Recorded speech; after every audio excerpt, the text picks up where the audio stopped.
Hi everyone, welcome back to my another video.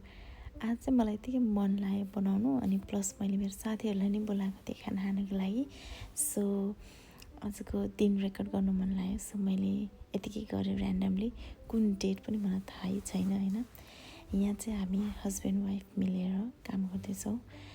सानले चाहिँ breakfast बनाउँदैछन्, वेरेस म चाहिँ पकाएको चटनी बनाएको छु जसलाई चाहिँ हामीले बेतल भन्छौँ, किनकि आज हाम्रो डिनरमा चाहिँ थकाली सेट खाने प्लान छ सबैजना मिलेर। अनि पहिले प्रिपेयर गरेर बसेपछि पछि सबैजना आएर गफसफ गरेर आनन्दले बस्नु पाउँछ भनेर यहाँ चाहिँ म र सानो चाहिँ बाहिर निस्क्यौँ, किनकि मेरो एउटा अपोइन्टमेन्ट थियो, हेल्थ अपोइन्टमेन्ट। सो त्यसको लागि बाहिर निस्क्यौँ अनि बाहिर वहाँ गएर फर्किँदा चाहिँ ढिलै भएको थियो, टाइम लाग्दैन हो कि यस्तो लागेको थियो, तर बहुत टाइम लगाइदियो।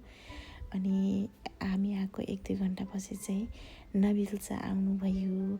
उसले चाहिँ जहिले आउँदा पनि कस्तो क्युट सामान लिएर आउँछ। अहिले चाहिँ कपकेक लिएर आइरहेछ, विच इज होममेड, उसको कोवर्करले बनाएको अरे।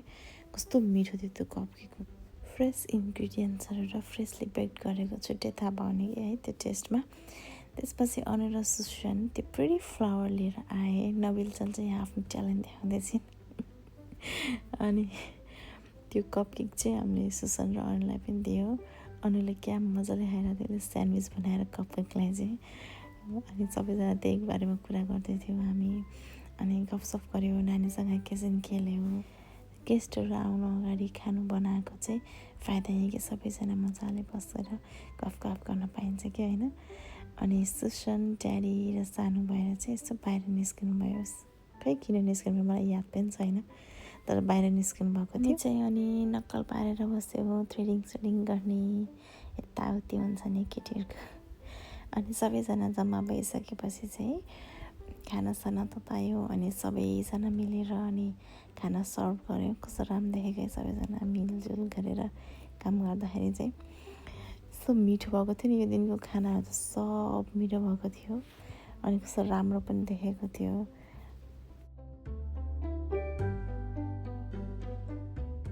थकाली सेटमा चाहिँ हामीले चिकन करी, दाल, जिम्बुले धानेको भात भइहाल्यो, स्यालेड भइहाल्यो, मिन्ट र लसुनको चटनी, बेतल जुन चाहिँ त्यो पकाएको टमाटरको चटनी, अनि त्यो आलु भुजिया जस्तो, अनि साग, गोबीको सब्जी, अनि मम्मीले साधेको काउलीफ्लावरको अचार बनाएर खायौँ। खाइसकेपछि हामी तास खेल्यौँ।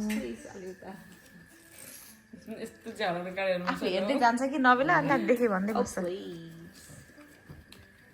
घाँटी लामो लामो कसलाई हो त्यसो भए त 5 हैन 7 होइन न खेल्न पाइयो।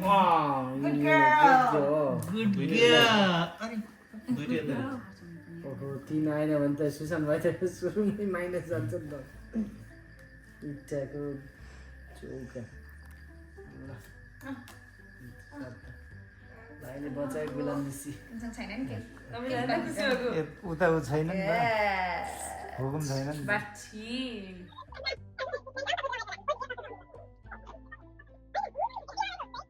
कल ब्रेक आजको दिन मिति अक्टोबर 15। सुषमाले कल ब्रेक सिकेको अनि जितेको। कहाँ जितेको हारेको 4 बोलेको ड्याङ्गलार अनुले अनि 8 खाएको। कति 8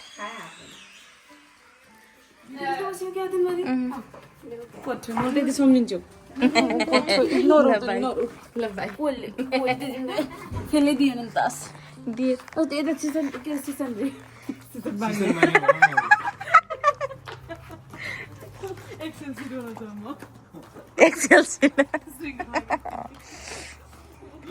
ल बाई।